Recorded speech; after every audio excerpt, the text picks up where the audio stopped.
Hey, I wanted to revisit the last video that I uploaded called Scared Ponytail Cop Blanks Unarmed Homeless Man because, some people were making some comments and I want to respond to it. It is easy to sit here behind a keyboard and a monitor and start saying what I would have done in that situation and this person shouldn't have done that. I think there's some pretty basic clues in the way this female cop handled this.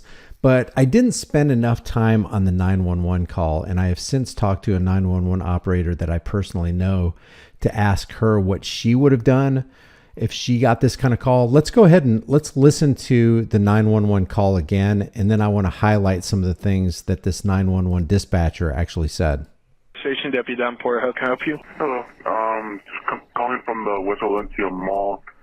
Just calling because we basically have this transient who was causing issues at first, but we found him sleeping in front of we tried talking to him, let him know, it's private property, you can't sleep here, but he does not want to leave at all. He just basically wants to start a fight whenever we go up to him, try to make him leave. He wants to start a fight whenever we go up to him, is what he said, and then he says this. There you go. Do you want us to come there and trespass him? Yeah, basically, just to come down here and just make him leave property, because whenever we try to talk to him, he just gets really irate and just basically just says, the only way I'm going to get out of here is if I put one of you in the chokehold, stuff like that. That's important because, in my opinion, the system failed both the guy who was offed and the female cop, put them both in a really bad situation. He says whenever we try to talk to him, he just gets really irate and basically says the only way I'm going to get out of here is if I put one of you in a chokehold. So what is the response of the LA County Sheriff's Department? Hey, is Lorraine back there, an accountant? Go ahead and send her. That is not what you would want to do. The deputy's name is Lorena Gonzalez, according to the crime scene investigation report. And this person right here said, it's easy to second guess someone from behind the keyboard, but when you are in danger, it is not always easy to do the right thing. Fair enough. Fair enough. As far as I'm concerned, the officer was right to, the guy, because he was advancing on her. Well, she should have never been in that situation, number one, because according to the dispatcher I talked to, she said, there is no way I would send one person out there. I would at least send two males. So I wanted to talk a little bit about what possibly was going on with this guy right here. Let's go ahead and get his image up there. His name was Christopher Lee Mercurio. He was 50 years old. This is him right here. And it was obvious from the get-go when she engaged in a conversation with him that this guy has some issues that need special handling. And it probably would have been a good idea for this cop, like I said in the last video, to exercise some options instead of jumping right to lethal force. There's something that this 911 operator told me that's something called excited delirium. And they would just assume right off the cuff, when the guy called into dispatch saying whenever we try to talk to him, he gets really irate and basically starts threatening bodily harm, they would automatically assume that there's probably an element of drug use here. And then there's this condition called excited delirium. Throughout the 19th century and early 20th century, excited delirium was used to describe an emotional and agitated state related to drug overdose and withdrawal or poisonings, similar to catatonia or Bell's mania, with some believing them to be the same condition.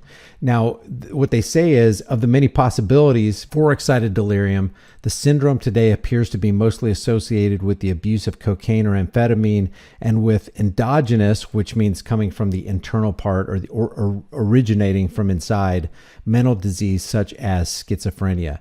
And the interesting part about this is there is an aspect of superhuman strength.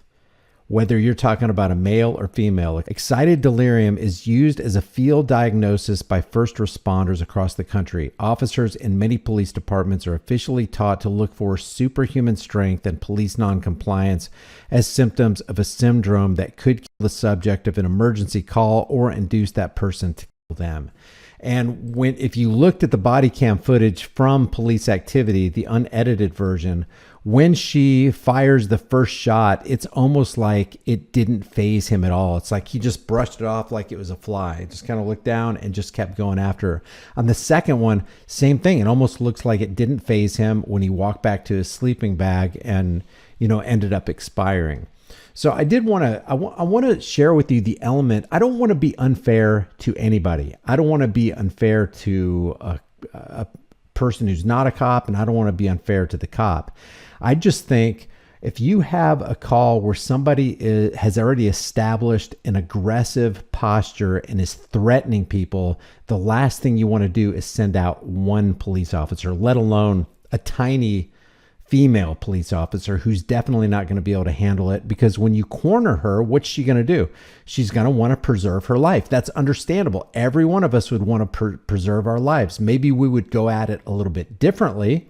Maybe we wouldn't reach for lethal. Maybe we would have tried to taser. And some people might argue, well, if the 9mm or the 40 cal didn't take him down, what do you expect a taser to do? She didn't even try. She didn't even know. Maybe she suspected that the guy's on drugs and, I'm in trouble here if he grabs my wrist and then he pulls me in, and he's already threatened to, take care of me good and well.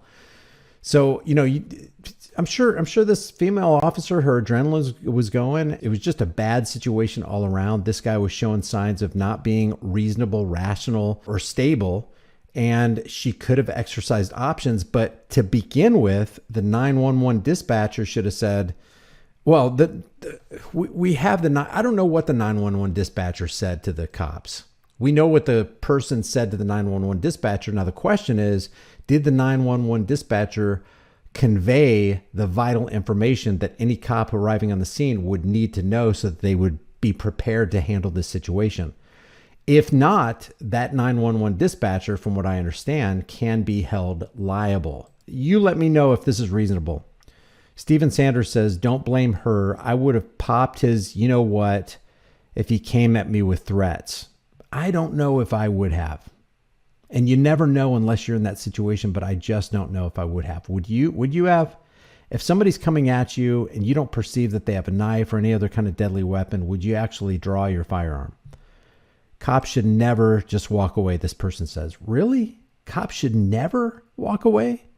She does not know if he's armed or not. Suppose she walks away and then he hurts someone. You would be critical for her not standing her ground. I don't know.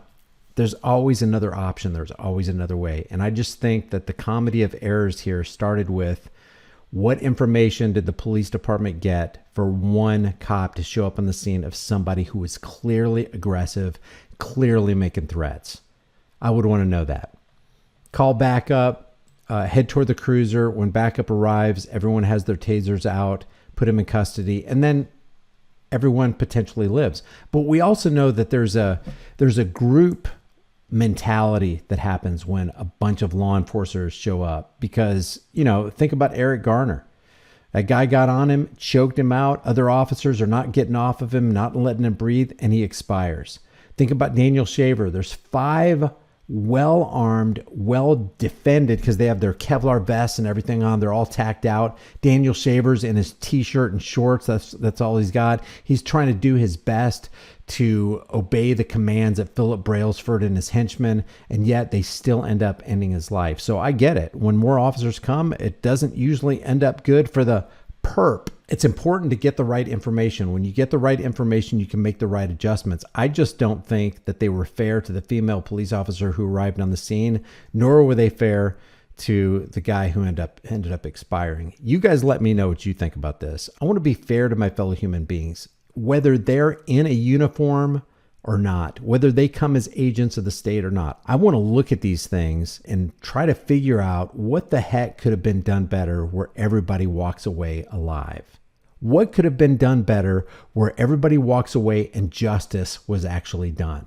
What could have been done? I truly believe that none of us is greater than all of us. Whatever I'm blind to, maybe you can see the deficiencies in my blind spot, and vice versa, because we just need each other. Leave your thoughts. I appreciate you guys joining the channel. If you haven't done so already, subscribe, hit the like, share this video with everybody you know, and I will see you in the next video.